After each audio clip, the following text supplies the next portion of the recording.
Parcours, trajectoire d'entrepreneurs inspirantes. Bienvenue dans Parcours, le podcast qui met en lumière les femmes qui osent, qui créent et qui innovent. Ici, on parle d'entrepreneuriat au féminin sans détour, de parcours inspirants, de défis relevés, de succès célébrés et de leçons précieuses à partager. Parce que réussir, c'est avant tout oser, apprendre, évoluer et inspirer les autres. Chaque femme que vous entendez ici a une histoire singulière. Et dans chaque expérience, il y a des apprentissages qui résonnent bien au-delà du parcours individuel. Un podcast pour s'inspirer, apprendre et surtout passer à l'action. C'est parti, bienvenue dans Parcours. Bienvenue. Bonjour. Adia. Bonjour. Bonjour Marina. Bonjour Sénabou. Comment ça va Adia? Ça va super, merci et vous? Ça va très très bien. Good. On est très content aujourd'hui d'être à Concret Yes. pour un épisode spécial structure d'accompagnement. N'est-ce pas Marina? Tout à fait. On est contente. On est dans le jardin, sous les arbres. Au-dessus, c'est des mandarines, des oranges. Oui, Ouais. les agrumes, je ne saurais pas vous dire quel type d'agrumes, mais ce sont des agrumes. Elles Des sont là depuis oranges. longtemps, hein. Ça doit être ça. Des oranges. Mais c'est trop la classe. Vraiment. On adore ça, être dans la nature. Et pourquoi justement Adia, aujourd'hui, tu nous accueilles au sein de ce petit jardin à Concret?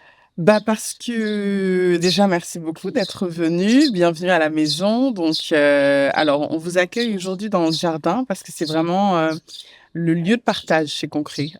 C'est là où on prend le petit-déj, généralement, là où on déjeune ensemble, là où on organise certaines réunions one-on-one, où on organise des fois aussi des événements. Donc, voilà, jardin, c'est rassurant, c'est convivial. On a la nature autour de soi, même si, bon, on est dans le rythme effréné de Dakar, mais voilà, le jardin, c'est le petit refuge. C'est ça. Voilà. Donc, le petit coin le petit coin de paradis, Voilà, mini Casamance, un petit peu. Vos airs de Casamance, mais ouais, c'est le refuge. C'est ça, c'est ça. Bon, en tout cas, merci de nous recevoir dans ce cadre. Et comme on le disait dans Parcours, on interviewe beaucoup de femmes entrepreneurs très inspirantes et aussi, en fait, des partenaires qui font partie de cet écosystème. Parce que finalement, cet entrepreneuriat, il ne se fait pas seul. Il se fait aussi parce que on crée un environnement qui est propice. Et on sait qu'aujourd'hui, on peut pas parler d'entrepreneuriat au Sénégal sans penser à Concret. Donc, on est très fiers de pouvoir, en tout cas, aujourd'hui, pouvoir partager à cette audience le parcours. Mais aussi, d'abord, on va commencer par ton parcours, le tien.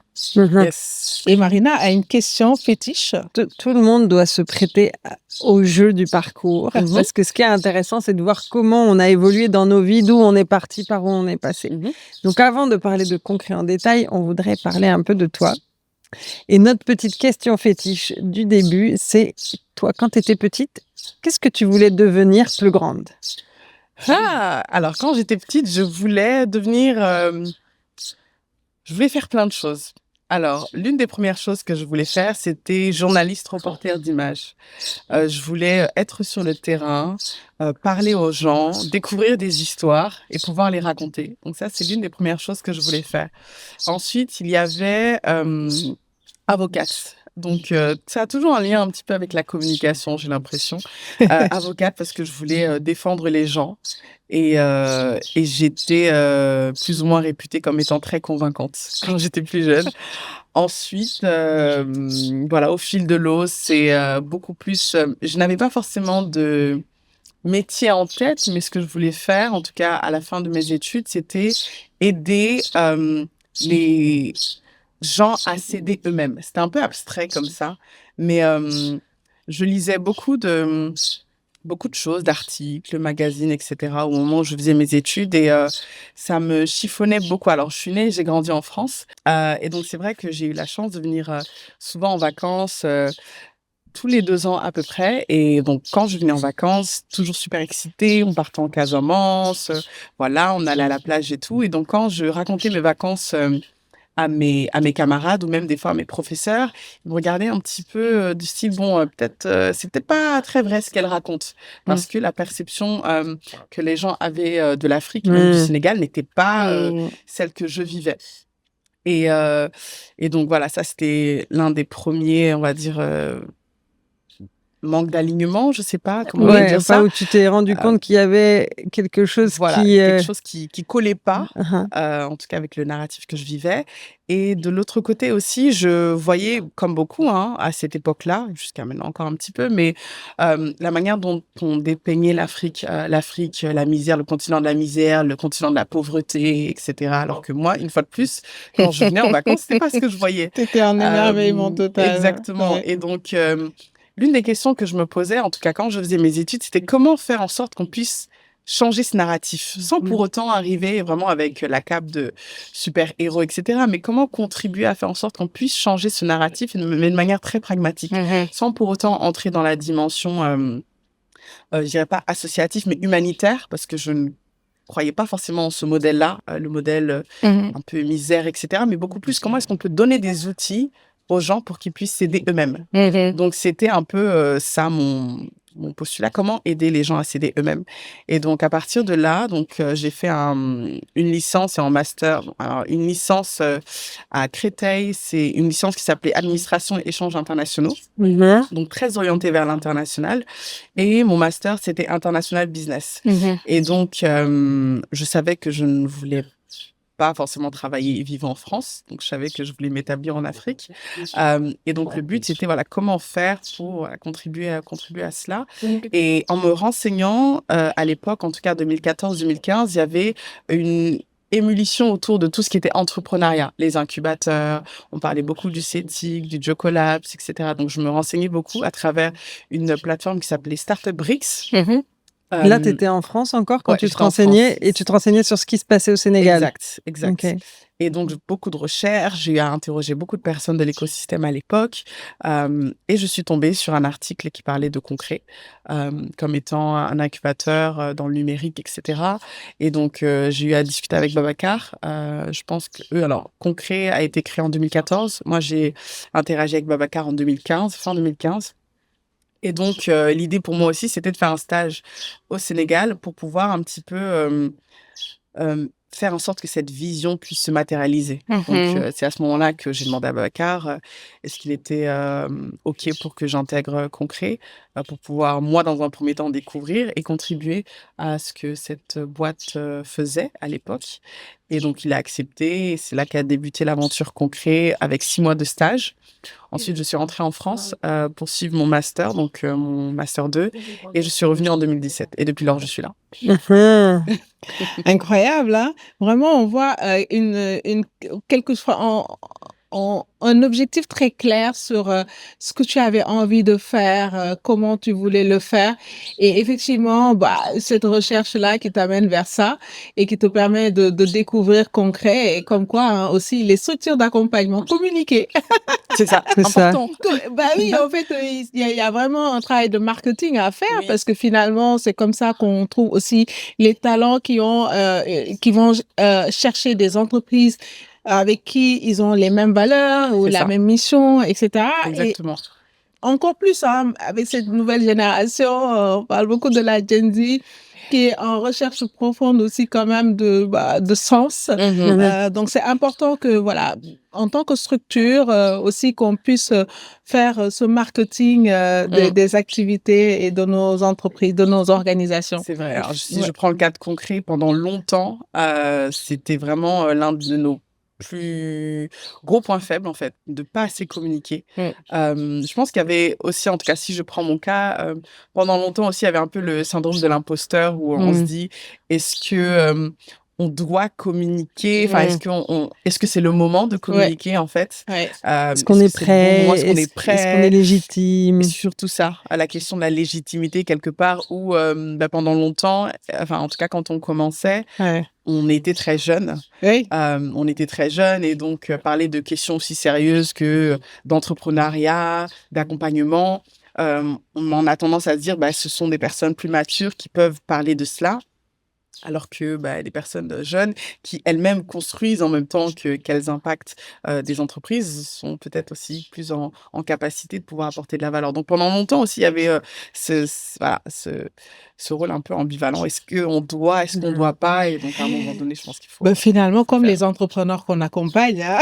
Mais comme nous tous, exactement tous les ça. jours, en fait. Et je sais pas si, du coup, c'était plus de ton côté ou du côté de Babacar, mais en plus, c'est un sentiment qu'on retrouve souvent chez les femmes entrepreneurs, ce sentiment d'imposteur. Peut-être on pourra en reparler tout à l'heure. Juste sur la partie enfance, avant qu'on Oui. rentre dans le sujet de concret. Donc, tu dis que t'es né en France, t'as grandi en France, Oui. t'as fait tes études en France, et après, t'as décidé de venir au Sénégal. C'est ça. Et est-ce que tu peux nous dire pourquoi tu as fait ce choix-là et aujourd'hui, qu'est-ce que ça t'a appris, ce changement de vie aussi? Alors très tôt, quand je faisais mes études, j'avais la certitude que je ne travaillerais pas en France. Ok. Que je voulais. C'est pas un rejet, etc. C'est simplement que je voyais le monde comme étant un grand village, un terrain infini d'opportunités et je voulais vraiment aller à la conquête du monde. Donc, c'était vraiment l'une des raisons pour lesquelles, en fait, je ne me voyais pas rester en France, simplement parce que je voulais découvrir le monde. Ouais. Et donc, j'ai fait un bac ES. Et très tôt, j'ai compris que l'anglais allait être très important. Donc, j'ai choisi une spécialité anglais. Ma licence et mon master, je savais qu'elles offraient une opportunité, ou en tout cas une ouverture à l'international. J'ai choisi d'aller vers ça parce que je voulais avoir tous les outils pour aller à la conquête du monde. Et donc, c'est la raison pour laquelle j'ai eu à avoir des opportunités de stage, de séjour d'été à Taïwan. Oui, j'ai vu Taïwan dans ton parcours aussi. C'est ça. J'ai eu la chance d'aller à Taïwan en 2015 pour un semestre d'été. Et c'était la première fois que j'allais en Asie. Expérience éblouissante. C'était là aussi un autre monde et ça m'a donné encore plus envie d'aller à la conquête du monde, tout simplement. Ouais. Donc voilà un petit peu ce qui a justifié la raison pour laquelle j'avais décidé très tôt dans mon parcours de pouvoir m'ouvrir à l'international. Et le Sénégal était l'un de mes premiers choix, mais pas le seul. Moi, je visais vraiment territoire l'Afrique. L'Afrique, de manière générale, c'est le concours des circonstances qui a fait que je me suis, encore une fois, en tout cas en 2017, retrouvée au Sénégal. And it's a good one, because depuis lors, je suis là. Et sans regret. Sans regret, aucun. Sans regret. Top. Merci beaucoup d'avoir partagé avec nous ce parcours. Et c'est vrai qu'on sent cette envie de découvrir et de partager. Donc, est-ce que cette envie de découvrir, cette envie de changer la narrative, aujourd'hui, tu retrouves ça dans Concret? Oui. Oui, je le retrouve dans ce que je fais tous les jours, dans les interactions que j'ai avec les entrepreneurs. C'est à une échelle peut-être plus micro, mais on en sent l'impact parce que depuis lors, on a eu l'opportunité et la chance d'accompagner de milliers d'entrepreneurs à travers des programmes d'accompagnement. C'est des liens qu'on tisse avec des gens qui ont chacun des parcours de vie différents, des aspirations différentes, et de pouvoir avoir le sentiment de contribuer, ne serait-ce que à l'épanouissement de jeunes, parce que c'est la cible première, en tout cas, des personnes avec lesquelles on interagit. C'est hyper gratifiant tous les jours de pouvoir le faire. Donc, Clairement. Et aujourd'hui, peut-être maintenant passer à ça, c'est de se dire, tu es arrivé à un Concret en 2 fois, peut-être. Donc, effectivement, tu t'ouvres, t'as cette envie de découvrir le monde, mais le concours de circonstances, c'est que tu te retrouves au Sénégal, finalement, et chez Concret. Tu le fais en fait en 2 temps. Tu démarres d'abord un stage, tu pars, tu reviens, etc. Et je pense que pendant ce temps aussi, Concret vit sa vie, grandit, grossit, etc. Et tu as connu Concret assez jeune. J'ai envie un peu de savoir justement en tant que personne qui n'était pas encore à l'intérieur de Concret, c'était quoi toi ta perception de Concret avant de commencer à évoluer là-bas, et ensuite on te posera la question à savoir c'est quoi vraiment Concret, parce qu'on en parle depuis tout à l'heure, mais yes. ouais. Alors ma perception de l'extérieur, c'est vrai que en 2015, l'un des acteurs, dont on entendait parler le plus, on va dire, qui communiquait le plus, c'était le CETIC. Qui historiquement, en plus est l'un des acteurs pionniers, dans l'accompagnement au Sénégal. C'est vrai que j'ai découvert un petit peu par la suite Concret, une fois de plus à travers, cette plateforme Startup Bricks. Hem et donc ma perception, c'était, perception, d'une petite boîte, sympa, qui, communique pas beaucoup, mais dont on voit beaucoup de visuels, d'entrepreneurs, très heureux de passer par ce parcours. Donc j'étais très intriguée. J'avais pas énormément d'informations sur internet, c'était juste, voilà, l'échange un petit peu que j'avais eu à faire avec Babacar. Donc un peu intriguée. Je voyais quelques visuels, mais finalement je savais pas trop ce que c'était. Ouais. Et pour la petite histoire, les premiers locaux de Concret sont à, 50 mètres d'ici. Ouais. C'était à l'époque une petite salle, une petite pièce où on avait placé, 2 tables. On était, je pense 5, 4-5 Ouais. et donc quand je suis arrivée, je m'attendais peut-être à un endroit plus grand donc «Ah OK, bon». Mais c'était très bien, c'était sympa. Bah J'ai oui. beaucoup aimé l'ambiance, j'ai beaucoup surtout, aimé la vision et c'est là, en fait, que la vision de Concret et mes aspirations ont matché. Et donc, voilà, quand j'ai fini mon stage en 2016, j'étais hyper nostalgique et je me demandais comment est-ce que je vais faire pour Pour retourner. revenir. Tu avais fait C'est combien ça. de temps de stage? J'avais fait 7 mois de stage. Ah 7 oui. mois. Ouais, Oui, ça a 7 le temps de te mois marquer, ouais. exact, Et ouais, là, Totalement. tu es donc retournée en en France. France, c'est ça. Je vais finir mon master, en fait, donc un peu dépitée, on va dire. Mais voilà, je savais que j'avais une autre opportunité de faire un autre stage en Afrique. Je devais le faire à cette époque en Côte d'Ivoire, mais ça ne s'est pas fait. Et une fois de plus, concours de circonstances, je suis revenue, à Concret et cette fois-ci, je suis, restée. Donc, du coup, Concret, c'est quoi exactement? Que fait Concret? Alors Concret, c'est une, entreprise, donc c'est une, organisation qui, aide les entrepreneurs. Donc on aide les entrepreneurs à travers différents canaux, à travers des programmes d'accompagnement, donc ce sont des organismes au développement, des bailleurs comme l'ambassade de France au Sénégal, Enabel, la KOICA qui nous confient des programmes et des projets d'accompagnement pour qu'on puisse impacter les entrepreneurs. Donc c'est ce qu'on fait. Un exemple typique, c'est un programme qu'on est en ce moment en train de dérouler avec le consortium Jeunesse Sénégal et la Fondation Mastercard, où ils ont demandé à un consortium d'acteurs de pouvoir développer des dispositifs d'accompagnement pour les jeunes qui veulent se lancer dans l'agriculture. Et donc, Concret intervient dans ce programme. Donc ça, c'est la manière dont aujourd'hui on interagit avec les jeunes. Et à côté de ça, surtout, c'est ce qui est dans notre ADN, on développe des technologies et des outils innovants. Donc, sur la table, on a le Startup Ludo, qui est un jeu qu'on a développé il y a quelques années, où le but, c'est de pouvoir sensibiliser à l'entrepreneuriat de manière ludique. On développe aussi beaucoup de technologies plateformes. On a une plateforme qui s'appelle WeComeCom qui permet de diffuser toutes les opportunités d'accompagnement au Sénégal, donc que ce soit de l'accompagnement, des opportunités de financement, etc. On a développé aussi une IA donc, qui s'appelle Tambali, qui permet de générer en quelques minutes son business plan. Et donc là aussi, pour faciliter un peu la vie des entrepreneurs et d'autres technologies qu'on a eu à développer. Donc, c'est une boîte hybride qui est une boîte technologique, donc qui développe des technologies et des outils, mais en même temps qui déploie des programmes d'accompagnement à travers des formations, etc. Et est-ce que les entrepreneurs vous contactent directement ou comment est-ce que... Ouais, comment alors, ils font pour bénéficier de vos accompagnements, de vos outils? c'est ça. Alors, pour revenir peut-être à l'histoire de Concret, initialement, Concret, c'était une plateforme qui s'appelait concret.com et qui avait pour objectif de connecter les entrepreneurs et aux mentors.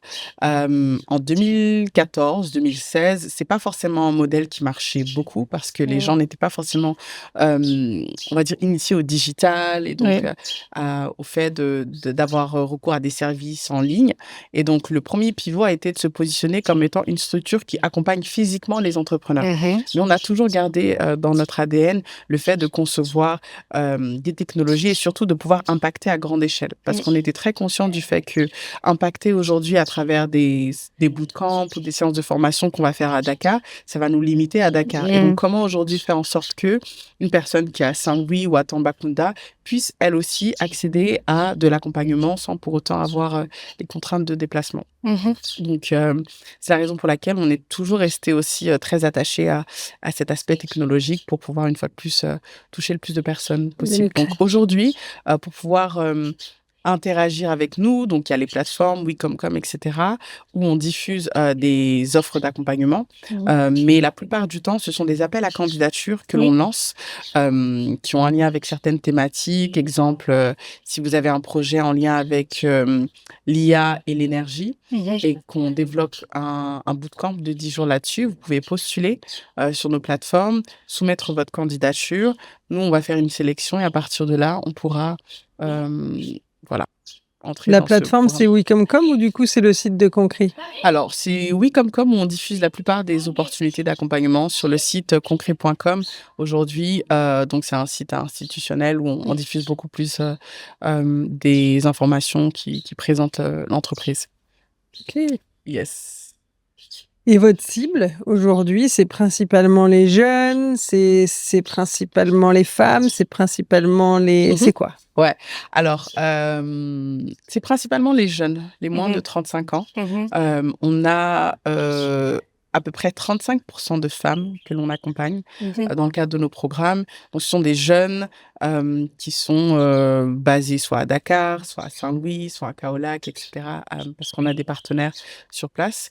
Donc, dans le cadre de nos programmes, oui, ce sont des jeunes qui veulent innover, voilà, qui ont des idées de projets, mais qui ne savent pas trop par où commencer et qui veulent apporter une touche innovante dans ce qu'ils veulent faire. Donc, ce sont généralement le type d'entrepreneurs que l'on accompagne. Et donc, voilà, c'est à peu Plutôt près... jeune et plutôt early stage. C'est ça, early stage. Vraiment, quand on est à la phase d'idéation, on pense à une idée de projet, mais on ne sait pas trop. On a envie de démarrer, ou bien on a déjà commencé à démarrer, mais on a envie de se structurer. Donc, vraiment early stage. Et c'est pour ça qu'on développe aussi les technologies qu'on développe. C'est ça. Et du coup, cette technologie, parce que comme tu le disais, on connaît vraiment Concret sur cet ADN très technologie. Est-ce que aujourd'hui, tu parlais aussi des partenaires au niveau des régions ou dans les communautés. Comment en fait vous mixez ces deux choses-là pour être sûr que, parce que j'imagine que dans certaines zones, on a des problèmes de pénétration au digital et à Internet, plein de sujets comme ça. Comment en fait vous assurez que quand même vous n'êtes pas limité justement par cette technologie? Exact, c'est ça. Alors ça, c'est une très bonne question parce que c'est vrai que les réalités de la couverture numérique ne sont pas les mêmes dépendant des zones dans lesquelles on se trouve. À Dakar, on a relativement pas trop de problèmes de connexion. Quand on va commencer peut-être à aller en région, ça va être un peu plus compliqué. Et l'accès même au matériel, enfin à peut-être des smartphones qui vont vite, etc. Ça va parfois être compliqué. Donc, comment on fait généralement? C'est qu'on s'appuie sur notre réseau de partenaires. Donc, notre réseau de partenaires est au plus près des communautés. Et donc, généralement, on fait en sorte de vraiment les outiller sur ces outils, faire en sorte qu'il puisse y avoir cet aspect sensibilisation en langue locale surtout, pour faire en sorte qu'on démystifie aussi les outils, parce qu'on a tendance à se dire parce qu'on a une certaine fracture numérique, ça veut dire que les gens n'utilisent pas le numérique, alors que c'est pas forcément vrai. Les gens utilisent WhatsApp, les gens utilisent TikTok, ils ont des usages technologiques et numériques différents, mais ils utilisent tout autant ces technologies et ça crée tout autant de valeur pour eux. Donc tu dis, vous passez par les acteurs, des partenaires locaux. Ouais. Donc, c'est eux que vous formez à vos outils et qui sont ensuite un point de relais. Exact. Sur le terrain pour les jeunes principalement. C'est ça, pour la sensibilisation en partie effectivement, parce que c'est toujours mieux d'avoir un temps durant lequel on peut interagir avec une personne qui va vous aider à vous inscrire sur la plateforme, qui va vous conseiller, etc. On a une équipe aussi qui s'occupe un peu du support et donc quand il y a des requêtes qui nous sont envoyées sur WhatsApp, etc., on traite. Mais c'est vrai que pour une première prise en main, c'est toujours bien d'avoir une personne qui aujourd'hui te présente l'outil de manière totalement simple, une fois de plus, pour démystifier un peu le rapport qu'on peut avoir avec les outils numériques. Ok, ça marche. Oui, ça marche. Et puis, on est vraiment dans cette réflexion par rapport à ça parce que on essaie de développer des technologies qui soient le plus adaptées par rapport à cette fracture numérique. On essaie vraiment de faire en sorte qu'on puisse utiliser nos applications offline. On est en train de développer aussi un langage grâce à l'IA qui génère de la voix en Wolof. C'est ça. Pour là aussi permettre à des cibles qui ne sont pas familières avec le français de pouvoir accéder à l'accompagnement Tout à fait. en la langue locale. Et c'est là où je voulais d'ailleurs en venir, c'est aujourd'hui comment l'intelligence artificielle, cette nouvelle révolution, elle change en fait votre façon d'accompagner. Ouais, ça c'est vraiment l'intelligence artificielle a été pour nous vraiment game changer. On a très tôt saisi en fait cette opportunité. L'une des premières choses qu'elle permet de faire pour nous, c'est de personnaliser l'accompagnement. Vraiment. Et ça, c'est un enjeu de taille parce qu'une fois de plus, quand on est à Dakar, quand on est à Kaolack ou bien quand on est en Casamance, ce ne sont pas les mêmes réalités. Les secteurs aussi dans lesquels on opère ne sont pas les mêmes. Et donc, c'est très important pour que l'accompagnement puisse être efficace, qu'il puisse être personnalisé, en tout cas qu'il intègre toutes ces dimensions du parcours de l'entrepreneur. Le genre, le niveau d'études, la langue avec laquelle il est familier ou la langue avec laquelle il est familier et tous ces aspects qui font que l'accompagnement sera adapté ou sur mesure. Donc aujourd'hui, l'intelligence artificielle nous permet de pouvoir faire ça et également de pouvoir avoir un aspect inclusif à travers la langue, donc le Wolof, où on permet à des cibles de pouvoir comprendre des concepts simples d'entrepreneuriat, là où des fois on va avoir tendance un peu à complexifier, voilà, business model Canva, etc. Pouvoir l'expliquer en Wolof très simplement à des gens qui sont déjà dans le business, qui vendent déjà leurs produits, mais qui peut-être n'avaient pas réussi à percevoir l'importance de pouvoir se distinguer de ses concurrents, l'importance de pouvoir structurer ses coûts, etc. Donc, voilà un petit peu ce que l'IA nous permet de faire aujourd'hui. Et tu disais tout à l'heure que vous accompagnez à peu près 35% de femmes. Oui. Alors, qu'est-ce qui, selon toi, explique cette différence entre les hommes et les femmes ? Alors, en toute transparence, je pense que c'est la manière dont les dispositifs peut-être d'accompagnement sont parfois taillés qui fait que on n'arrive peut-être pas à avoir autant de femmes. Donc, je pense que déjà, si je prends le cas peut-être de concret, en tout cas de la manière dont on opère, des fois, on n'arrive pas forcément à intégrer très bien cette dimension, même si elle est très importante. Il y a aussi des barrières aussi structurelles. Qui font que ça va être un peu plus compliqué d'intégrer, d'enrôler des femmes dans les dispositifs d'accompagnement parce que c'est des dispositifs des fois qui prennent du temps. Donc on parle de mois. Est-ce qu'elles postulent moins déjà ? Est-ce que vous avez moins de candidatures de femmes ? Ouais, déjà on a moins de femmes qui postulent parce qu'on a peut-être la perception quand on partage les critères que c'est inaccessible. Peut-être que en tout cas. Et on en revient peut-être à ce sentiment de l'imposteur, le syndrome de l'imposteur où la femme se dit « Ah non, c'est pas pour moi. » C'est pas pour moi, c'est peut-être trop compliqué, peut-être que je suis pas assez bien en fait pour ce programme. Donc elles osent moins postuler. Oui. Est-ce qu'on sait pas si elles ont autant l'information ? Aussi. Et donc oui, toi, tu penses qu'en fait, de la manière dont vous construisez les programmes, ça peut être quelque chose qui peut freiner ou en tout cas pas être adapté aux femmes pour qu'elles puissent postuler un peu plus. Alors, quand je dis nous, je parle vraiment de manière globale. Les acteurs de l'accompagnement, autant les bailleurs, quand, par exemple, on fait les TDR pour un programme, puis les personnes aussi comme concret qui l'exécutent, en tout cas les organisations qui essaient de les exécuter, c'est que des fois, on va être intentionnel sur la volonté de faire représenter les femmes, mais dans la manière dont on va articuler le programme, ce ne sera peut-être pas adapté. Quand, par exemple, on veut que les femmes soient présentes, mais qu'on fait peut-être... et je prends une fois de plus pour concret, comme pour les structures d'accompagnement, parce qu'aujourd'hui, c'est nous qui sommes là.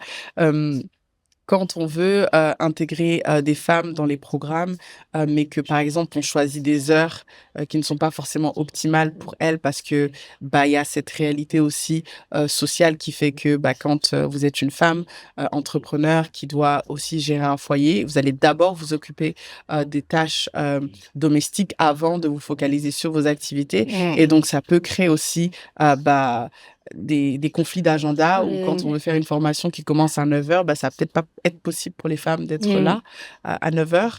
Quand on va avoir aussi ce niveau d'attente assez important sur peut-être le travail fait à la maison. Nous, c'est quelque chose qu'on faisait beaucoup, mais qu'on a vraiment essayé de slow down un peu en se disant que on a beaucoup, on aime bien quand les entrepreneurs participants arrivent préparés aux séances et donc on va beaucoup demander aux gens, on a de la documentation, on a des vidéos, regardez ça chez vous et quand vous venez, vous êtes préparés.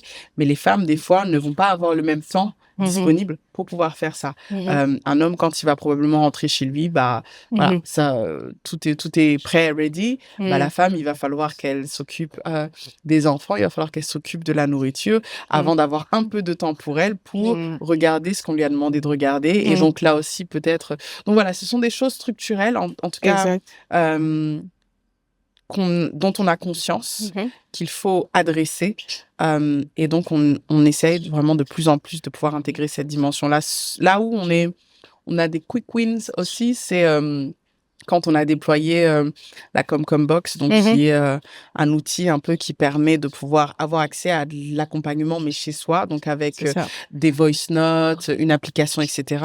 D'autonomie, en fait. Exactement. On a été très heureux de se rendre compte qu'en fait, pour un exemple particulier à Saint-Louis d'une femme qui disait, mais en fait, moi, quand je fais la cuisine ou bien quand je m'occupe, je mets le voice note qui m'explique en Wolof comment est-ce que je mets en place mon entreprise. Après, je prends quelques notes et en fait, ça me permet de pouvoir monter en compétence sans pour autant avoir la contrainte géographique de il faut que je sois en salle à être concentrée pendant 3 heures. C'est ça. Alors que je sais que derrière, j'ai pas fait ça et donc je suis pas concentrée.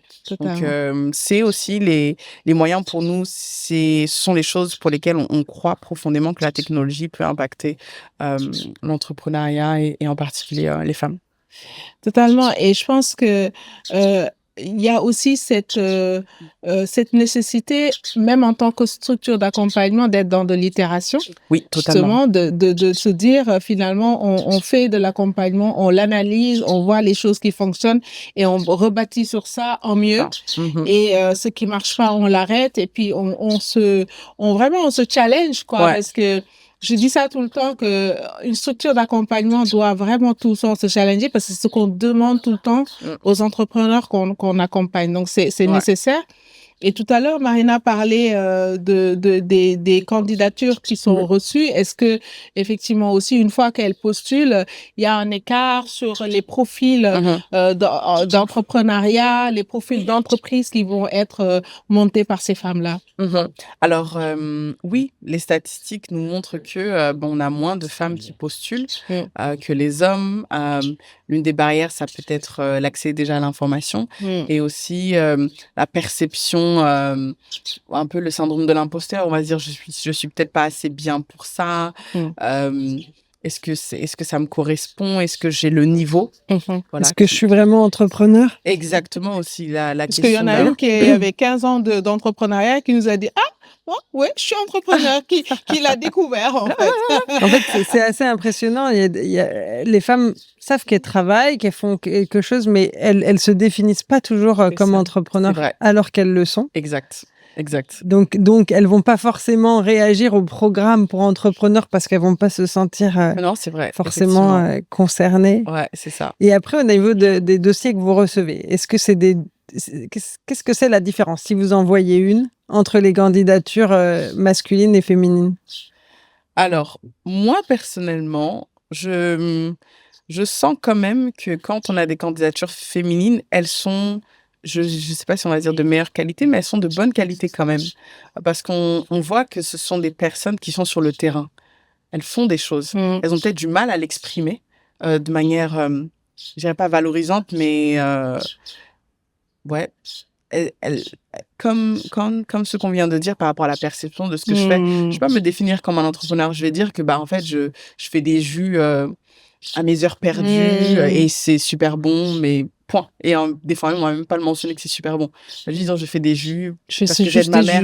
Alors que quand tu creuses, tu te rends compte qu'en termes de chiffre d'affaires, elle a un chiffre d'affaires hyper important, qu'elle est très sollicitée, etc. Et donc, une fois de plus, c'est comment est-ce que je me perçois et comment est-ce que je me présente au monde. Donc, je trouve que les candidatures féminines sont quand même de bonne qualité, mais on a du mal peut-être à se valoriser ou en tout cas à mettre en avant les accomplissements, ce qu'on fait.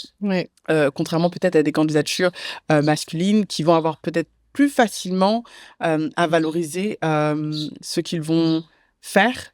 Après, je pense que pour ne pas, on n'est pas là pour dénigrer, on n'est pas là pour dénigrer les uns ou les autres, mais c'est intéressant de comprendre les fonctionnements différents, en fait, déjà les approches différentes, et se dire que du coup, comment on va adapter les accompagnements. Oui, c'est ça, exact. C'est ça. Donc, ce qu'on essaye de faire, en tout cas, parce qu'aussi, aujourd'hui, il y a l'usage de l'IA, où l'usage de l'IA est beaucoup plus répandu chez les hommes que chez les femmes. Ça aussi, c'est une réalité. Et ce qui fait qu'en termes de... quand on va postuler, l'usage de l'IA va peut-être être plus répandu chez la gente masculine que chez la gente féminine. Et si on n'a pas cette lecture approfondie, on va dire cette candidature est mieux présentée, donc cool. Alors que on a peut-être une autre candidature qui n'a pas utilisé l'IA, qui s'est peut-être moins bien présentée, mais qui en termes d'accomplissement, de choses déjà faites sur le terrain, on a des choses plus valorisantes. Et du coup, justement, comment vous arrivez à apprécier tout ça? Parce que quand les programmes, j'imagine, ils sont de grande envergure, donc c'est des volumes. Quelle appréciation, comment vous arrivez à apprécier et justement avec l'IA aujourd'hui où finalement, on ne sait jamais si c'est fait de manière naturelle, organique ou par une IA? Alors, l'une des astuces que l'on a développées, donc déjà, effectivement, on reçoit un volume, dans notre cas, très important. Quand on lance des appels à candidature, on peut en recevoir 200, 350, ça dépend. Donc, beaucoup d'intérêt, pas forcément beaucoup d'adéquation, en fait. La perception qu'on a, c'est qu'il y a des gens qui vont juste postuler pour postuler. Parce que on est dans des écosystèmes un peu dysfonctionnels où on n'a pas accès à beaucoup d'opportunités. Donc, chaque fois qu'on va avoir une opportunité, même si c'est pas en phase, on va postuler, peut-être que ça peut mener à quelque chose. Après, à côté de ça, avec l'usage de l'IA, on s'en rend compte, on s'en rend compte beaucoup. Nous, une candidature qui est 100% faite par l'IA et une autre qui est enhanced, c'est-à-dire un peu ajoutée d'IA. Donc, celles qui sont 100% faites d'IA de toutes pièces, on le voit, on le sait. Tout de suite, et pour moi, c'est des next, malheureusement. Parce que finalement, c'est pas... Et ça, c'est aussi un enjeu important. Quand on va soumettre sa candidature, pour beaucoup, ce qui va jouer, c'est le profil de la personne. Et ça, c'est pas l'IA qui va... L'IA peut le valoriser, mais un parcours, c'est un parcours. C'est un parcours. On peut Donc, pas en fait, l'inventer. un profil, on peut pas l'inventer. Donc, tu peux monter de toutes pièces une idée de projet, très bien. Mais si derrière, on essaie de creuser un petit peu par rapport à ton profil, est-ce que tu as les compétences, est-ce que tu as déjà eu des expériences antécédentes par rapport à ça, et qu'on se rend compte que c'est pas le cas, tu passes à côté. Donc, finalement, ce qui est et qui sera toujours valorisé, c'est le profil de l'entrepreneur. Même en situation de financement, c'est ce qu'on va beaucoup regarder. Donc, le profil de l'entrepreneur. Et donc, c'est quoi les autres astuces, en fait, pour un entrepreneur qui va postuler à un appel à candidature pour se donner toutes les chances d'être sélectionné? Ça va être de vraiment mettre l'emphase sur son profil à lui. Quel est son parcours? Parce que c'est des questions aussi qu'on pose beaucoup qui nous permettent finalement de distinguer les candidatures. Autant on va poser des questions sur la nature du projet, l'IA, etc. Autant on va s'intéresser aux porteurs de projet. Donc, ce qu'on va demander aux candidats, c'est beaucoup de nous parler d'eux. Quel est le parcours par lequel ils sont passés? Est-ce qu'ils ont déjà eu des expériences entrepreneuriales à succès ou échec? Quels sont les apprentissages qu'ils ont pu en faire? Parce qu'une personne qui a, entre guillemets, beaucoup échoué, c'est une personne qui, a priori, a beaucoup appris. Donc, c'est tout aussi valorisant pour nous d'aller avec des entrepreneurs qui ont appris de leur échec, on va dire, et qui veulent rebondir. Donc vraiment, ouais, parler de manière la plus authentique possible, montrer un petit peu ce que l'on a eu à faire et ce qu'on souhaite faire. Et ça, c'est vraiment des choses qui Ce sont qu'on dit, c'est importantes pour nous. qu'en fait, une entreprise, c'est pas une idée, c'est plutôt une personne. C'est une personne qui a des Enfin, des compétences, personnes. ouais, des personnes qui ont une vision, qui ont des compétences et qui aujourd'hui, voilà, veulent faire des choses, qui ont la niaque. Qui ont la niaque. Yes. C'est ça. Non, effectivement, ça, c'est très important. Et ce que tu disais tout à l'heure, tu soulignais par rapport à la nature aussi des projets que vous recevez des femmes.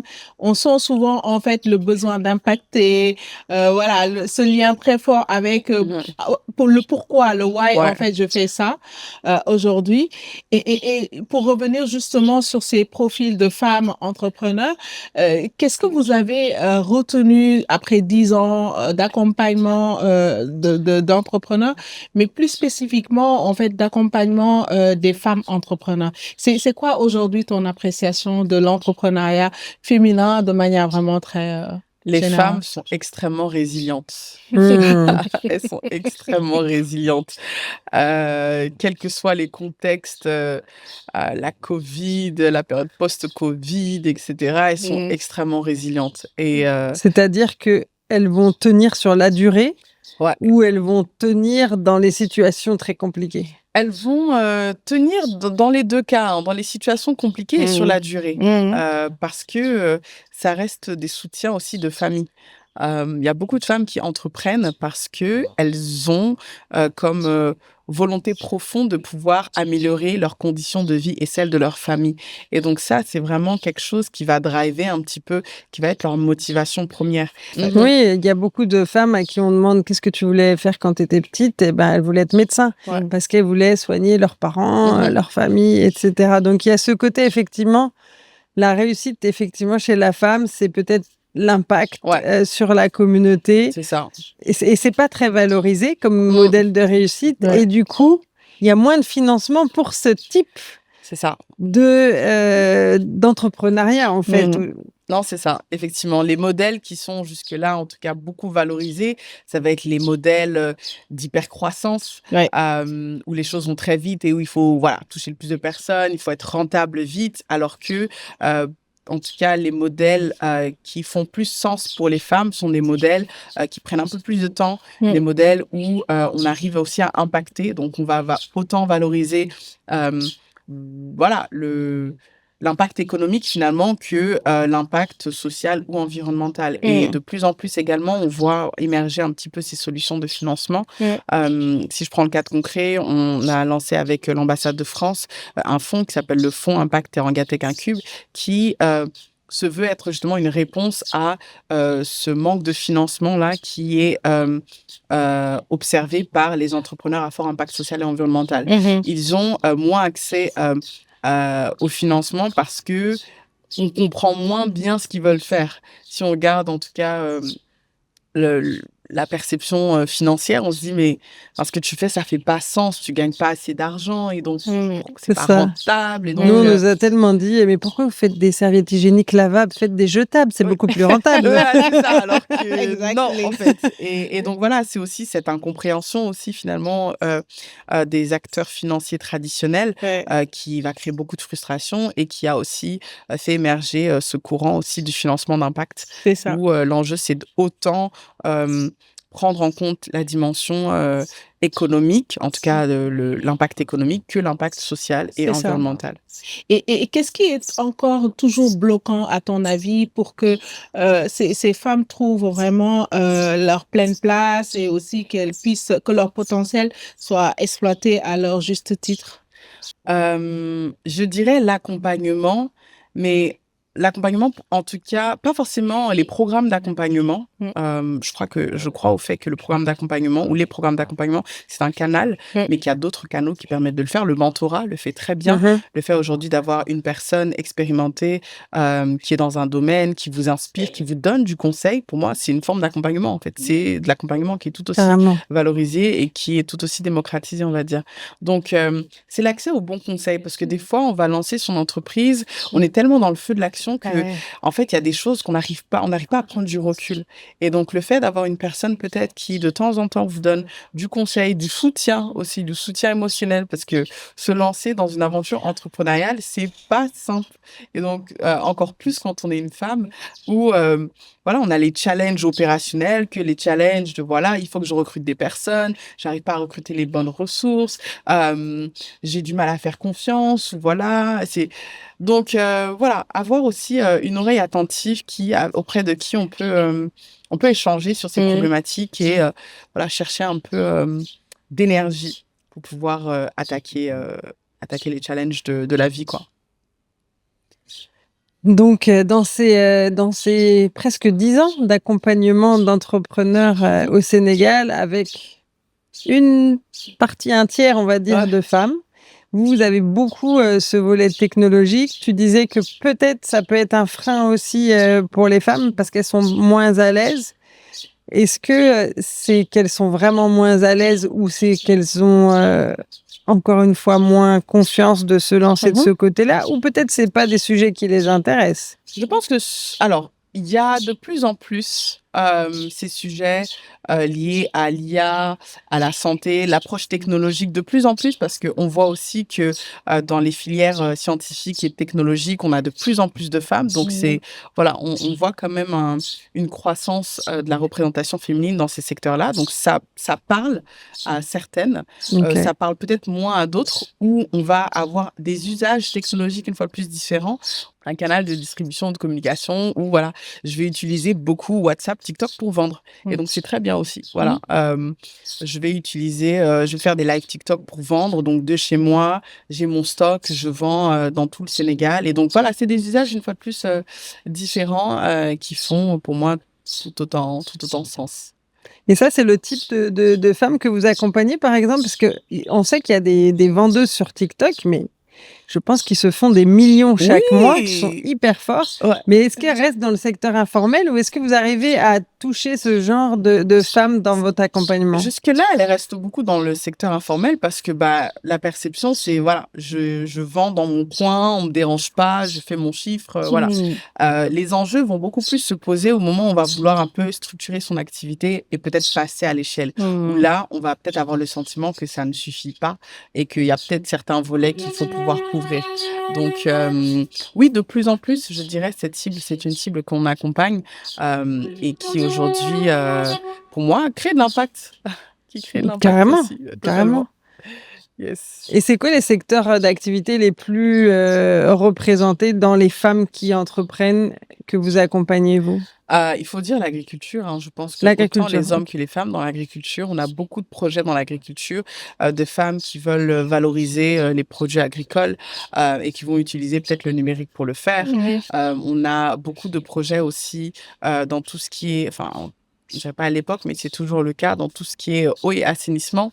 Donc, des femmes qui veulent innover pour faciliter l'accès à l'eau en zone peut-être rurale. Je pense à Anilai, l'entreprise Anilai qu'on a eu à accompagner il y a quelques années et qui fait un travail remarquable, surtout à Touba, où vraiment ils ont mis en place un dispositif qui permet d'avoir de l'eau potable chez soi et aussi un dispositif low-tech, du coup, qui n'utilise pas du tout la tech, mais qui est une fontaine avec des brindilles qui permettent de filtrer l'eau et d'avoir accès à l'eau facilement. Donc ça, c'est aussi le type d'innovation que l'on accompagne. Donc pas que tech, mais qui aussi intègre l'aspect, voilà, je veux améliorer les choses de manière innovante. Et justement, ça me fait penser à l'entreprise, par exemple, que tu viens de mentionner, qui va être très intéressant en termes d'accompagnement.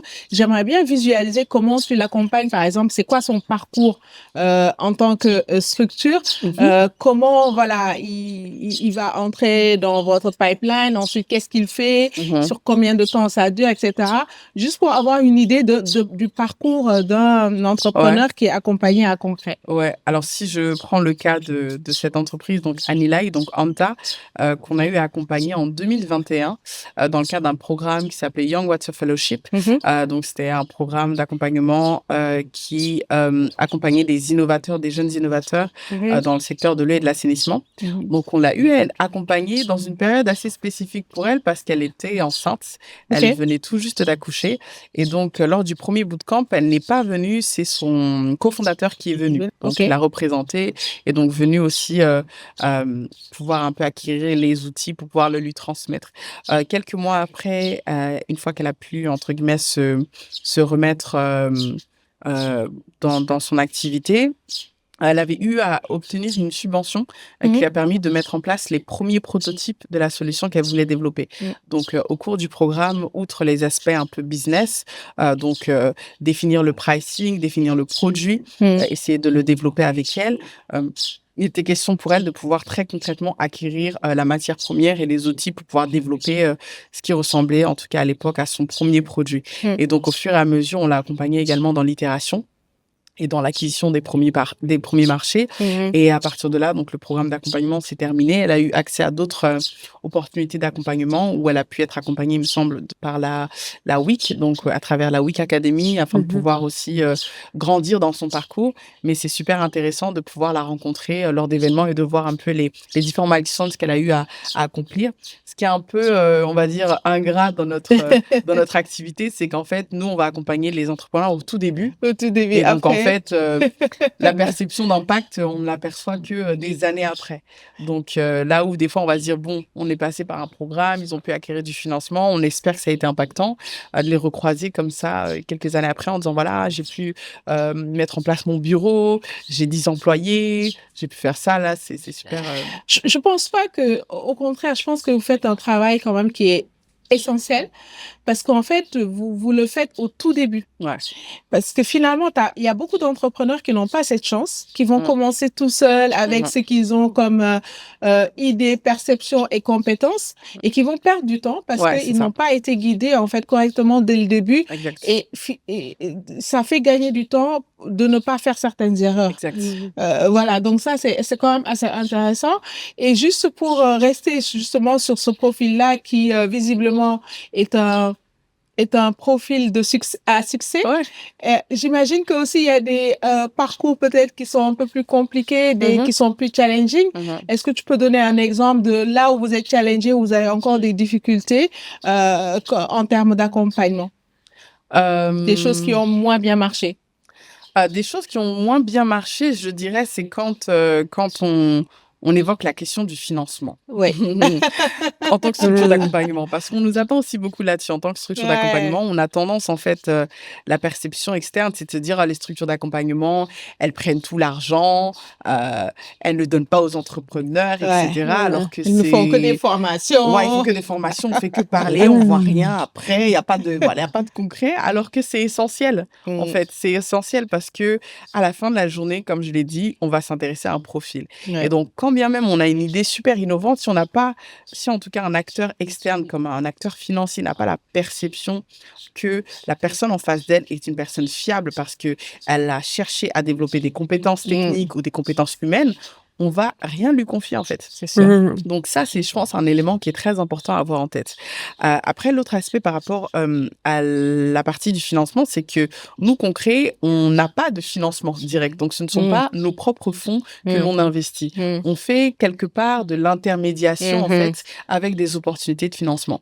Donc, nous, ce qu'on va faire, c'est que dans le cadre de nos programmes, on va justement capitaliser sur tout ce qu'il y a autour de nous. Ok, on développe un programme avec tel acteur, mais si l'autre acteur propose ou facilite l'accès à du financement, ok, on va connecter tout ça pour que il puisse avoir un parcours mutualisé, on va dire. On n'a vraiment pas la prétention de se dire une personne qui est accompagnée chez Concret. Non. Au contraire, le plus elle a accès à des opportunités externes de l'écosystème, le mieux c'est parce qu'elle arrive justement à capitaliser sur tout ce qu'il y a autour. C'est ça, justement, je voulais un peu vous poser la question, comment vous travaillez en collaboration ou en partenariat avec d'autres acteurs?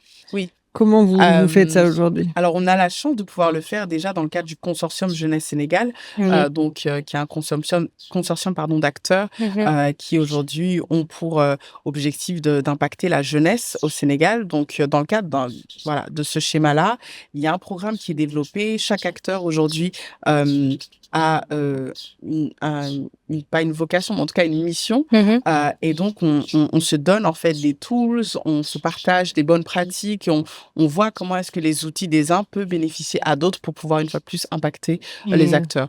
On le fait aussi naturellement quand on a des opportunités en fait. C'est-à-dire que voilà, là, ce qui me vient en tête, c'est, je prends notre gars, No Gap, où on a eu à interagir sur ce programme-là, où on a été sollicité pour pouvoir faire du partage d'expérience. Donc voilà, je pense qu'au Sénégal, on a quand même la chance d'avoir des acteurs qui se connaissent tous plus ou moins et avec lesquels on a quand même cette facilité à interagir les uns avec les autres. On est tous hyper occupés par contre, donc des fois c'est un peu compliqué de se caler des moments fois, c'est pour discuter. le temps qui manque. C'est exactement, mais en tout cas, la volonté y est. Et les acteurs sont là. Et Ouais. est-ce que les femmes bon, les entrepreneurs en général, mais bien sûr, nous, on est plus sur le volet femmes, est-ce que vous leur apprenez aussi à collaborer? Est-ce que parfois, vous arrivez à créer des synergies entre eux pour qu'ils puissent travailler ensemble? Ouais, c'est quand même compliqué, il faut se le dire, mais on essaie toujours de le faire. Dès qu'on voit des opportunités, en tout cas des synergies entre deux acteurs, on essaie de faciliter un maximum. Voilà, mail de mise en relation, je te présente elle fait ça. Je pense que vous deux, ça peut bien matcher. On peut pas aller trop loin non plus parce que, voilà, on se limite finalement à de la mise en relation. Mais dès qu'on voit des opportunités de synergie, vraiment, on essaie de faciliter parce que il y a que comme ça qu'on arrive à avancer. On est convaincu, on peut rien faire tout seul. Mais moi, je trouve qu'il y a les opportunités, mais il y a aussi apprendre comment on collabore. Oui, c'est ça. Et je trouve que ça, c'est encore très peu présent dans les programmes d'accompagnement. C'est vrai. Comment on collabore, comment on résout des conflits quand il y en a, comment on... C'est vrai. Et ça, je trouve que ça manque beaucoup. Oui, c'est vrai, effectivement, parce qu'on a tendance à se dire, donc on voit une opportunité, on va se dire, moi, j'ai besoin de tel acteur, donc je vais aller vers cet acteur. Mais on va pas penser à qu'est-ce que l'autre acteur pourrait vouloir, en tout cas, de moi, ou on n'a pas cette notion de partage, finalement, de valeur. C'est ça. Et ça, c'est quelque chose, effectivement, qu'on essaie sur lequel on essaie de sensibiliser les personnes. Quand on dit le partenariat, c'est du gagnant-gagnant. C'est pas juste moi, je dois vendre mes produits, donc lui, c'est un bon partenaire de distribution. Non, mais qu'est-ce qu'il va en tirer de cette collaboration? S'il n'en tire rien, si tu ne te poses pas ces questions en amont, en fait, ça ne mènera à rien. Et si tu ne fais pas aussi tes devoirs, ça, c'est quelque chose sur lesquels je tape en tout cas beaucoup sur les entrepreneurs. En tout cas, je tape sur le dos, faire les devoirs. Quand on va en partenariat, il faut se renseigner sur la personne avec qui on veut collaborer, qu'est-ce qu'elle fait, de quoi est-ce qu'elle a besoin, où elle veut aller pour créer en fait ce matching qui n'est pas forcément évident à première vue. Donc vraiment, ça c'est des choses sur lesquelles il faut beaucoup travailler. C'est ça, et on n'apprend pas beaucoup ça, parce qu'à l'école, on est plutôt dans être le premier de la classe. Exactement. On n'apprend pas forcément à collaborer. Les femmes savent bien le faire au niveau des tontines et de certains projets, elles savent le faire, mais c'est vrai que je trouve que on pourrait aller encore plus loin dans le domaine entrepreneurial, et ça pourrait donner de la force à des structures qui sont petites. Parfois de savoir travailler ensemble. Oui, travailler ensemble. Et on va bientôt aller s'approcher vers la fin de notre échange, et j'aimerais en fait savoir de quoi Concret aurait besoin en fait pour accompagner mieux, plus les femmes. De quoi est-ce que Concret aurait besoin? Je pense qu'on aurait besoin de plus de use case. De use case, par use case, j'entends plus de cas concrets de femmes à accompagner. Parce que jusque-là, je pense qu'on n'a pas eu de programme, si ce n'est peut-être No Gap, et certains bootcamps qu'on a fait ici ou là, où on a essayé d'attirer le maximum la cible d'entrepreneurs femmes. On n'a pas forcément eu encore d'opportunité de pouvoir dérouler un programme 100% féminin. Donc, j'aurais dit peut-être un use case, un cas concret de femmes à devoir accompagner. Je pense aussi le réseau fondamental. Aujourd'hui, des acteurs comme Sio, on en a besoin. Des acteurs comme API Afrique, on en a besoin. Beaucoup de réseaux, en fait. Aujourd'hui, on a la chance, moi personnellement, d'être dans le groupe Sénégalaise in Tech, mais je trouve que avoir encore plus de réseaux comme ça qui se forment, ça permettrait de faciliter la mise en place d'un dispositif d'accompagnement, parce qu'on aurait déjà peut-être plus ou moins une cible de femmes identifiée, des besoins plus ou moins articulés. Il faudra juste après dérouler, parce que la volonté d'accompagner des femmes est là. Si on regarde de point de vue des acteurs avec lesquels on travaille, une fois de plus, ils sont en demande de ces profils-là, mais c'est peut-être... Et est-ce que tu confirmes que c'est important important d'avoir des programmes qui sont différenciés, spécifiques pour les femmes ou pas forcément? Je pense que oui, parce que des fois, ce sont des contextes entrepreneuriaux un peu différents. On va pas articuler le programme de la même manière, etc. Donc, je pense que c'est important.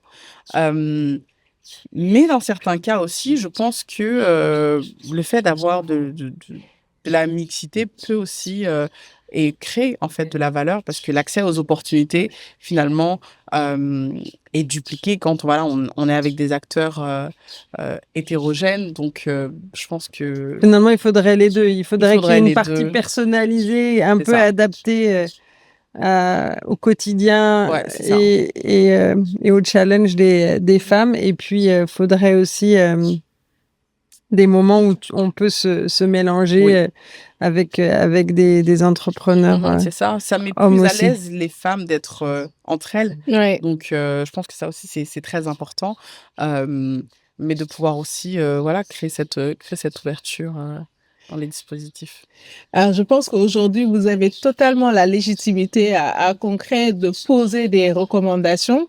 Parce que d'ailleurs, je sais pas, est-ce que tu peux revenir à aujourd'hui Concret, c'est quoi? Combien de personnes sont à Concret?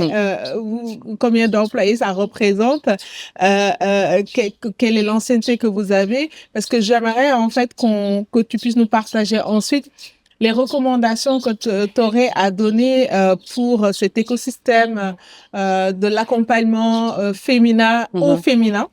Voilà, donc je pense qu'il y a la légitimité, elle est là, mais nous on le sait, peut-être pour les personnes qui nous écoutent et regardent, peut-être leur dire, qu'est-ce que est devenu Concret aujourd'hui? Concret, donc c'est une entreprise, une organisation qui appuie les entrepreneurs. On appuie les entrepreneurs au Sénégal et en Afrique à travers les différentes technologies. On existe depuis 2015, donc on a eu 11 ans. 11 ans. On a eu 11 ans. Moi, ça va faire 10 ans que je suis chez Concret. Et aujourd'hui, en termes de recommandations, Et vous êtes combien on aujourd'hui? est... alors, j'ai pas le nombre exact, mais on doit être autour de 37. Mon Dieu. Quelque chose comme 37. On est 37. Et vous avez accompagné à peu près combien d'entrepreneurs depuis le début? À peu près, je pense, 7000 entrepreneurs Ouais. à travers ces 10 années, ces 11 ans, pardon. On a un bureau à Saint-Louis. On a un bureau à Saint-Louis, on a un hub là-bas, une équipe géniale qui impacte dans toute la zone nord. J'étais la semaine dernière à Louga, on a fait des séances de pitch, j'ai adoré parce que c'était vraiment des séances de pitch qui changeaient un petit peu de ce qu'on a l'habitude de on voir, avait des d'accord. femmes entrepreneurs qui se présentaient en Wolof avec beaucoup d'assurance, qui pitchaient, qui montraient ce qu'elles faisaient, pourquoi elles étaient les meilleures dans leur secteur. Il y en a une qui est arrivée avec sa poule, voilà, elle regarde, elle monte sa poule comme ça, regardez ma poule et tout. C'était excellent, vraiment, j'étais j'étais aux anges. Et j'ai beaucoup aimé parce que ça montre aussi, que les dispositifs d'accompagnement, c'est important qu'ils soient à Dakar, mais c'est pas que. Il y a il faut aller énormément de ailleurs, choses qui se font dans les régions. Ils n'ont pas accès des fois à ces opportunités-là. Ils n'ont pas accès malheureusement des fois aussi à l'expertise parce qu'il n'y a pas assez d'acteurs de l'accompagnement qui sont là-bas. Et pourquoi il n'y a pas assez d'acteurs de l'accompagnement? Parce que il n'y a pas assez de ressources finalement parce que monter aussi une structure d'accompagnement, c'est des ressources. Et généralement, on ne nous suit pas. En tout cas, au début, on ne nous suit pas. Ne nous suit pas. Donc, c'est difficile, en fait. Et donc, ça, c'est aussi un plaidoyer à accompagner plus d'acteurs dans les régions qui ont autant d'impact, et si ce n'est plus, que dans les zones urbaines qui ont beaucoup de volonté. Donc aujourd'hui, vous avez bureau à Dakar et Saint-Louis, et vous travaillez aussi sur les autres pays? Exact. On travaille sur les autres pays, mais là, c'est beaucoup plus dans le cadre de consortium où on va mettre à disposition nos technologies. Donc, comme j'ai dit, Tambali, Let's Go. Et donc là, c'est un moyen pour nous de pouvoir aussi impacter les entrepreneurs dans ces autres pays. On intervient aussi sur d'autres programmes, comme j'ai dit, avec des consortiums. on a eu à développer un consortium, un programme avec Afrique, qui s'appelait Afrique Créative, où on était dans un consortium avec 6 autres pays.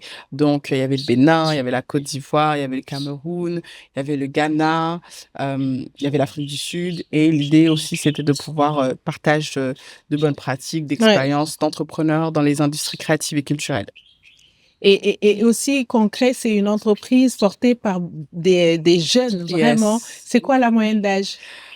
Moyenne d'âge, on doit être à 26, Oh là 27 là! ans, quelque chose comme On ça. est des vieilles. Non, enfin, je vais pas dire ça comme ça. Je vais plutôt dire, c'est beau la jeunesse. C'est ça. C'est ça, je pense que autour de 26, 27 ans, Non, moyenne c'est ça, d'âge. très, très jeune, très dynamique. Et c'est ça aussi, je trouve que c'est important. Mm. Parce que quand on connaît la population du Sénégal, où en Ouais. fait, on a, je sais pas, la moitié de la population qui a moins de Ouais, 20 ans ou 18 ans, je sais pas 70%, quoi.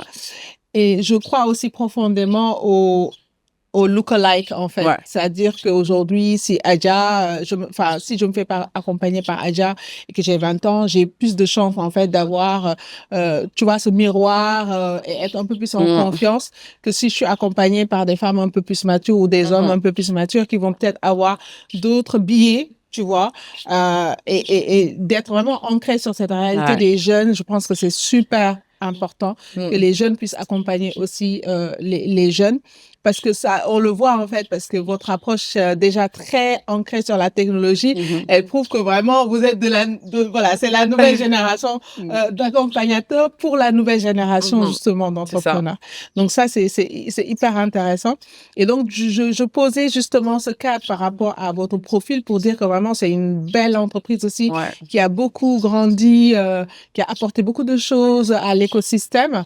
Et aujourd'hui, si tu avais à formuler des recommandations pour qu'on continue à, voilà, toujours porter cet écosystème-là qui a démarré par le CETI qui a 15 ans et qu'aujourd'hui, vous reprenez-vous le flambeau, qu'est-ce que tu aurais à partager comme recommandation? Continuons à travailler ensemble. C'est très important. Je pense qu'il y a eu un momentum très important aussi dans la vie de Concret et dans la vie de l'écosystème. Je pense que c'est au moment où on travaillait sur la Startup Act. Ça aussi, c'était super. C'était vraiment extraordinaire de voir tous les acteurs de l'écosystème travailler ensemble sur quelque chose qui va tous nous faire avancer. Donc, voilà, continuons à collaborer ensemble. Continuons à porter, en fait, la voix des jeunes par les jeunes. C'est important. Être jeune aussi, c'est dans la tête. Mais, oui, moi, j'ai 15 ans. De toute façon. C'est ça. Mais pendant longtemps, en fait, comme j'ai dit, quand on démarrait, en tout cas, moi, c'est notre cas où, voilà, on a le regard que l'on porte sur nous, on se dit, mais on est trop jeune, est-ce qu'on est légitime à faire ce qu'on fait? On nous fait comprendre que finalement, on n'est pas assez mature, qu'on n'a pas assez d'expérience pour ce qu'on fait. Et donc, voilà, il faut parfois aussi un peu, voilà, se créer de la place, être tenace, prendre sa place. Là, vous vous êtes créé votre place, je pense. Hein. Oui. Il faut que je dise avec plus de fermeté. Oui, bien sûr. Mais oui. Non, vraiment, peut-être que, voilà, de l'intérieur, c'est peut-être un peu, mais de l'extérieur, nous, la perception qu'on a, c'est que quand on parle d'entrepreneuriat et d'accompagnement au Sénégal, on pense à Concret dans le top 3. Donc ça, c'est vraiment une prouesse et c'est tout à votre honneur. Et il faut prendre vraiment cette place-là, parce que sinon, personne ne va vous la laisser. Hein. Non, bien sûr, c'est sûr. Et vous allez vers quoi, du coup, maintenant la vision de Concret pour les prochaines années, c'est quoi? Alors la vision de... Et surtout qu'on va rentrer dans l'adolescence de Concret. Ils ont eu 10 ans. On va rentrer dans l'adolescence. On est en plein dedans, là. En plein dedans. Alors, raconte-nous. On est en plein dedans. Alors, peut-être pour revenir sur la vision, évidemment, avant de revenir sur notre adolescence. Donc, Concret, sa vision, c'est d'impacter un entrepreneur dans chaque foyer en Afrique d'ici 2050. Et donc ça, on est convaincu que c'est à travers les technologies qu'on sera en mesure de pouvoir le faire. Donc ça, c'est pour la vision. Maintenant, l'adolescence de Concret, c'est clair que la manière dont on a construit Concret est assez différente de la manière dont on est en train aujourd'hui aussi d'opérer. Il y a certains virages qu'on a pris, un virage technologique aussi qui s'affirme de plus en plus à travers l'IA, etc. Et donc voilà, c'est gérer une boîte avec plus de 35 collaborateurs, c'est très différent du moment où on s'était lancé, on était 5 et tout. Donc voilà, c'est des challenges aussi d'une entreprise qui grandit. Il y a les challenges liés à la ressource humaine, comment attirer des bons profils, comment les garder, etc. Et donc, c'est dans ce dans quoi on est actuellement. Ouais, c'est ça, ce Ouais. virage-là. Et du coup, ce virage, il va se matérialiser par quoi? Pardon. Une entreprise qui va encore plus grossir, une entreprise qui va peut-être un peu plus être présent dans d'autres pays. Et Oui. comment, en fait, vous voyez cette croissance? Alors, la croissance... Horizontale ou verticale? Ah, good question. Un peu des deux, mais je pense Oui, plus horizontale. ouais. Donc, vraiment d'être présent dans plus de pays, parce que le Sénégal, c'est un bon cas d'étude Ouais. finalement. Et je pense qu'on est fin prêt pour attaquer d'autres marchés, Ouais. les marchés de la sous-région, le Congo, qui est un gros marché, mais Oui, qui est un on marché en qui a entend autant de parler de besoins. plus en plus. C'est Ouais, ça, le Congo. Bénin, le Togo, qui Mm. ont aussi une forte appétence au digital. Mm. La Côte d'Ivoire aussi, qui a un gros marché. Donc voilà, plus effectivement la conquête des marchés de la sous-région. Et voilà, pouvoir aussi présenter au monde nos solutions. Ouais, Oui, parce que finalement, tous les outils que vous avez développés, ils sont adaptables C'est ça, dans beaucoup de contextes. exactement. Rendre vraiment l'accompagnement moins cher et plus inclusif aussi. Par moins cher, on entend le fait d'avoir accès à des technologies, ça coûte relativement moins cher que d'accéder aujourd'hui à un dispositif d'accompagnement type formation sur 9 mois, où il y a des trainers qui sont derrière vous tout le temps, etc. Mhm. alors, avant de laisser Marina te laisser la dernière question, qui est aussi une question rituelle, OK. pour clôturer notre échange, c'est de manière très pratique, hein. Comment on vous trouve, tu parlais tout à l'heure d'impacter un entrepreneur dans chaque foyer en Afrique. Comment cet entrepreneur te trouve? Alors, cet entrepreneur nous trouve sur les réseaux sociaux. Donc, on est très actifs sur Instagram, donc Startup Concret. On poste aussi beaucoup d'opportunités de l'écosystème et des choses qu'on fait sympas sur LinkedIn, sur la plateforme WeComeCom aussi. Donc, on le mentionnera. Donc, WeComeCom, notre site concret.com, donc un site un peu plus institutionnel. Mais voilà, les actualités, vraiment, c'est sur les réseaux sociaux, essentiellement. Sur les Ouais. réseaux sociaux, on peut nous trouver là-dessus. On est assez réactifs. Oui, on a vu aussi pareil ce virage-là on en parlait au tout début du marketing, de la communication par rapport à la structure en tant que telle. Là, ça y est là, parce que voilà, Plus on a même affirmé. vu le paparazzi tout à l'heure qui Oui, est oui, passé oui. par les vidéos. Donc Plus affirmé. je pense que c'est bien structuré maintenant et c'est bien Mais organisé. c'est OK de se dire qu'aussi on n'est pas parfait dès le début. Et ça, c'est important à savoir pour tous les entrepreneurs qu'on n'arrive pas à tout faire bien dès le début. Exact. Et ce qui est intéressant dans le parcours de Concret, c'est que c'est un vrai parcours d'entrepreneuriat Totalement. avec ses hauts, ses bas, ses virages, avec des moments où on se focus sur un domaine parce qu'on peut pas tout faire en même temps Exact. et puis qu'après on avance. Donc on a vu, hein, c'est vrai, dans l'histoire de Concret, il y a eu plein d'évolutions et c'est l'histoire de presque toutes les entreprises C'est ça. Exact. aujourd'hui. Donc On c'est essaye top. de se montrer résilient malgré voilà, les périodes qui sont parfois plus calmes, plus difficiles, etc. Mais voilà, on essaie de tenir bon. C'est tout l'essence finalement de ce qu'on fait tous les jours. Hein. C'est Donc, clair. C'est top. bien. Et du coup, avant la toute dernière question, aujourd'hui, c'est quoi votre plus gros défi? Notre plus gros défi. Si je prends moi mon cas, je vais parler vraiment pour moi, notre plus gros défi, je dirais, c'est finalement le challenge lié à l'IA, en fait. C'est un vrai défi. C'est en fait comment est-ce qu'on outille, et moi j'en parle tous les jours. Je râle pas, mais je trouve qu'il faut qu'on fasse attention avec comment est-ce qu'on s'éduque à utiliser l'IA. Parce que il faut qu'on garde en tête que notre esprit critique, c'est toute notre identité. Exactement. Et donc, l'esprit critique, il faut pouvoir le cultiver tout le temps. Il faut se challenger, il faut poser des questions. On pose très souvent beaucoup de questions à l'IA, hein, c'est très bien, mais quelle est aussi notre capacité à pouvoir faire preuve d'esprit critique, d'esprit de discernement. Et ça, c'est quelque chose qui, moi, personnellement, que je vois un peu de loin, aussi de près, parce que on utilise l'IA nous-mêmes et donc on divulgue finalement beaucoup tout ça, on sensibilise, mais de l'autre côté, comment est-ce qu'on donne les outils pour avoir un usage responsable de l'IA. Ça, pour moi, c'est, une fois de plus, personnellement, l'un de mes plus gros challenges. Comment est-ce qu'on repense même la formation? Parce que nous, on a une utilisation très rapide de l'IA. Bon, voilà, on sait comment l'utiliser, mais pour des jeunes qui aujourd'hui sont tout juste sortis d'école et qui pendant longtemps, à qui on a dit, pour apprendre tes leçons, il faut t'asseoir et parcouriser quelque chose, et qui n'ont finalement pas eu l'opportunité de développer l'esprit critique, à qui on donne l'IA, des fois, ça peut être dangereux. Donc, c'est une bombe à retardement qu'il faut pour moi aujourd'hui vraiment bien maîtriser. Et je pense qu'on a tous cette responsabilité collective et individuelle, donc concret, de pouvoir vraiment promouvoir des usages responsables de l'IA pour faire en sorte que ça ne soit pas aujourd'hui une fois plus une bombe à retardement pour notre jeunesse. Tout à fait. Ok. Et il y a une question qu'on n'a pas posée quand même, c'est les accompagnements chez Concret, c'est gratuit ou payant pour les entrepreneurs? Alors, c'est gratuit. C'est gratuit parce que aujourd'hui, ce sont des appels à candidature que l'on fait et donc les personnes soumettent leur candidature et donc à partir de là, nous, on sélectionne.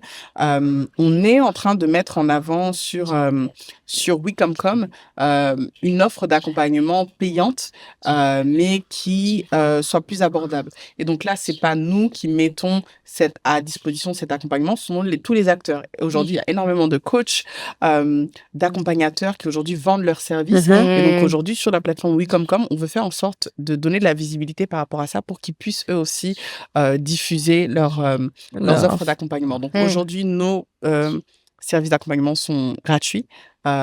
Et les offres disponibles sur Wecomcom, il y a des offres qui sont faites par nos partenaires et qui sont payantes. Ça, c'est une question qu'on se pose régulièrement, c'est est-ce que le tout gratuit est la bonne solution? Non. Voilà. Et parce qu'on voit aussi que parfois, quand c'est gratuit, les gens mettent parfois un investissement humain un peu réduit parce que c'est perçu comme ayant moins de valeur, alors que quand ils vont se payer eux-mêmes une formation, là, ils vont vraiment y aller. Ouais, non, ça aussi, c'est un autre challenge auquel moi, je suis confrontée personnellement parce que je suis en direct avec les entrepreneurs qu'on accompagne parfois. Oui, c'est la perception finalement du gratuit qui a tendance à réduire la perception de la qualité. Nous, on se démène à faire des contenus d'accompagnement personnalisés, hyper innovants et tout. Et donc ça a un coût. C'est pas parce que l'entrepreneur ne le paye pas que quelqu'un ne le paye pas. Donc ça aussi, c'est, je pense aussi un plaidoyer auprès des acteurs au développement qui sont parfois qui ne veulent pas communiquer sur ce coût d'accompagnement-là, qui font que nous, de notre côté, en fait, on ne peut pas communiquer sur ce coût d'accompagnement-là. Mais je pense que si on avait connaissance aussi du coût d'accompagnement, on aurait une perception différente de comment est-ce qu'en fait comment est-ce qu'on navigue en fait avec tout ce qui nous est aujourd'hui déployé. Et parfois je me dis, est-ce que en fait on devrait pas dire, voilà telle formation qui coûte tant et il y a des demandes de bourse possibles. Exactement. Et on étudie vos demandes. Exactement. Et ça, dans ce cas-là, tu t'engages sur quelque chose. Moi, je me suis fait la réflexion il y a pas longtemps. J'étais invitée dans un programme au Bénin et ils m'ont demandé de payer mon billet d'avion et mon logement. Et c'était la première fois que ça m'arrivait. Et je me suis dit, mais attends, tu peux pas faire ça, tu peux pas demander à l'entrepreneur de payer, etc. J'étais assez choquée sur le début. Et après, je me suis dit, mais en fait, c'est aussi que tu investis sur toi-même. Il faut aussi apprendre à se dire, alors, je fais vraiment le choix. J'y vais pas parce qu'on m'invite et parce qu'on me paye. Je décide d'y aller ou je décide de pas y aller. Et c'est aussi très différent comme approche. Totalement, parce que nous, on a testé certains programmes dans lesquels on a essayé de faire payer le montant de la participation de manière symbolique. Je crois qu'on était sur 2000 francs. Bon, on était sur une cible d'étudiants également, donc bon, faut voir aussi si c'était pertinent. Mais en tout cas, on voulait juste que ce soit symbolique. Pour vraiment inciter les gens à se dire, en fait, tu vas devoir t'investir, ça va te coûter de l'argent. Donc, on a eu des désistements, naturellement, mais on a eu des personnes aussi qui vraiment se sont dit, oui, je suis OK avec ça. Donc, après, sur la fin, on a remboursé toutes les personnes. C'était juste pour pouvoir aussi tester tout ça. Mais ça nous a... je pense que j'aurais voulu qu'on aille plus loin par rapport à ce modèle-là, Totalement. parce que moi, chez Concret, je suis un peu perçue comme étant voilà, celle qui veut toujours tout faire payer, mais pour moi, la gratuité, c'est pas viable. Ouais, Non. C'est totalement. pas viable. C'est pas Quelqu'un viable. doit payer pour ça, en fait. D'ailleurs, les coachs en développement personnel, ils vont jamais faire un accompagnement gratuit parce qu'ils veulent que tu décides Exactement. d'investir sur toi-même. C'est ça. Donc, même si tu payes pas grand-chose, il faut que tu payes quelque chose. Exactement, il C'est faut que tu mettes quelque chose sur la table parce que c'est le début en fait de l'accompagnement, en tout cas du progrès. Si tu Ouais. mets rien sur la table, bah en fait tu vas juste subir, et c'est ce que je déplore aussi parfois, Bah c'est qu'en oui. fait il y a plein de gens qui subissent les choses, qui disent oui, mais on m'a dit ça, on m'a fait ça, mais qui ne sont pas acteurs ou qui ne sont pas actifs dans le processus. Et nous, ce qu'on essaie de faire, c'est que dans chaque programme d'accompagnement, on a une séance de diagnostic, on se pose avec l'entrepreneur, on essaie de définir ensemble, en fait, c'est quoi les objectifs d'accompagnement. Comme ça, à la fin, quand on aura atteint les objectifs, on sera tous les deux redevables de ce qu'on aura, en tout cas, mis sur la table. Totalement. Parce que, voilà, on peut pas continuer des schémas où on va subir les choses. On subit les choses. Yeah. En tout cas, mais aujourd'hui, si on avait une baguette magique qu'on pouvait te donner, et cette baguette magique, elle peut tout faire. Ok. Vraiment tout, hein. Vraiment tout. Elle Ouais. peut tout faire, cette baguette C'est magique. difficile. Qu'est-ce que tu demanderais à cette baguette magique? Qu'est-ce que tu lui demanderais? Mais une seule chose. Waouh. Tu as le droit à un vœu. Un vœu. Un vœu. C'est pas la lampe. La lampe, elle donne 3 vœux. Et tout est possible. Ah, c'est Nous, ça, notre je baguette, voulais notre baguette, Je veux dire, avoir une autre baguette qui me permet de faire d'autres choses. Si j'avais une baguette magique, je pense que je m'offrirais la possibilité de pouvoir remonter le temps. Mhm. Anytime. À chaque fois que tu en as besoin. Yeah. Ok. Parce que des fois, je trouve que on décline des choses, etc. On est dans le feu de l'action, mais en fait, c'est des choses qui nous précèdent, Mm. qui font qu'on est dans ces schémas-là. Ouais. Je me dis que si, en fait, on pouvait juste repositionner l'angle et on redémarre, peut-être que les choses se feraient différemment. Donc, ouais, remonter le temps Ouais, le à ma rewind. guise. Ouais, rewind. Parce que des fois, voilà, même quand je parle d'accompagnement, je parle de la manière dont nos pays se sont développés, les choix qu'on a faits, qu'on Mais n'a pas oui. fait. Je me dis, si on avait la possibilité de juste revenir quelques décennies en arrière, Ouais. voilà. Parce que oui, des fois, c'est juste un petit degré. Ah là, c'est ça. Voilà, Un choix. d'ajustement qui aurait changé totalement le Le résultat. cours des choses, exactement. Ouais, ouais. Donc, ouais, je pense que c'est ce que je demanderais. Bon, bah, écoute, on te souhaite, en tout cas, pour l'instant, c'est pas possible de remonter le temps, mais on te souhaite de pouvoir prendre les décisions éclairées. Yes. Voilà. Et d'apprendre de ce que Et le temps d'apprendre. nous a laissé. Ouais. Et voilà, que C'est ce ça. soit des apprentissages comme Voilà, pour plus être sûr, voilà, de l'avancement que des corrections. Ouais. Parce que comme on dit, ça coûte toujours plus cher de corriger que de faire les choses bien dès le départ, tu vois. Exactement. Donc, ça c'est super. Ouais. Bah, écoute, nous, on a été très, très contente de Moi faire aussi. cet échange avec toi. Mhm. On sait que, voilà, dans la petite, on est dans cette période un peu de fin d'année, pardon. Yes. Je sais que dans votre traîneau à vous, il y a plein de choses qui se préparent et on est sûr que voilà, on n'est pas au bout de nos surprises avec ce que va devenir concret. Moi, j'ai envie de Inch'Allah. jouer aux jeux de société. T'as envie de jouer Yes, aux jeux de let's société, do donc, it. C'est ça. start-up Il Ludo. faut Pareil, qu'on donc- organise au prochain événement parcours, on joue aux jeux de société. Un Mais jeu oui, de avec société. plaisir. C'est vraiment des moments très, très sympas.